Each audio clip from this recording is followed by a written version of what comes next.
Everybody, this is Andrew here with Tower Electric Bikes, and today I'm going to walk through how to uninstall a seat and then install a new one on your Tower Electric bike. Today in front of me I have a fresh stock seat off of a Beach Bum, and I will show you how to remove this. So the only tool that you will really need will be a 6mm Allen key, and that's to remove this main bolt. There are a few different other styles of seat posts out on the market that have different ways that they clamp down. But for this video, we're just focusing on, what comes stock on the Tower Electric bike. So basically how this works is it's a really simple design. There's two rails that run along the bottom of the seat, and the seat post just clamps right onto those rails on either side. Pretty simple. And one of the nice things is if you you do switch from the stock Tower seat, is just about most other seats on the market will have the same rail interface. It's one of the few things the bike industry has agreed upon for a standard, so that is handy there. So the first thing we're going to do is we're just going to loosen this top bolt. And you don't want to take this bolt out all the way. We're just going to loosen it. You absolutely can take the bolt all the way off, but it definitely makes this service a little bit more difficult trying to get everything lined back up properly, where if we just loosen it, it does the same thing for us. And basically what we're going to try to do is we're going to loosen this so that this bottom clamp section rotates around and then just slides up nice and easily. So it looks like I got a little bit further to go.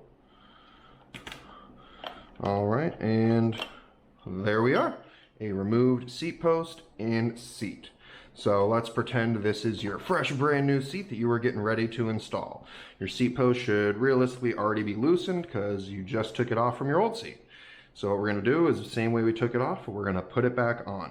And you'll see here that there's these little grooves on either side of that. That's what clamps onto the rail. So we're just going to start by having those rest on the top. And then on the bottom here, we're just going to pivot that around, push it up, and then tighten this bad boy down.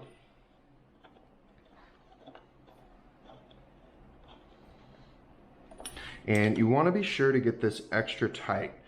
The seat has, one, it has all of your weight on it, two, it has all of your movement on it. So if this bolt is any amount loose, it will work its way loose and the whole seat will slip and slide around. You'll feel it, won't be very comfortable. So there we are, have the new seat and seat post installed. One of the other things you may see is you'll see these on the bottom of the rails, you'll see these max lines. That's basically the safe spot where you can clamp this to the rails. On the Velo seats that come stock on the Tower Electric bikes, it's really easy because realistically the seat posts won't clamp past the marks, so basically wherever you clamp it on those flat rails will be good to go. If you put a third-party seat on here, these rails may be longer, in which case definitely abide by the manufacturer's max lines. If you go beyond that, it could be unsafe, the seat could break on you, so definitely abide by those. You can also adjust the pivot on the bike. If you'll notice, there's sort of a curve here. All you do is loosen this, adjust the pivot, and find a spot you like, and you're good to go. Now, it's not a huge range of movement, but there is a little bit of adjustability you can play with there. And that is really all you need to know to install a new seat on a Tower Electric bike.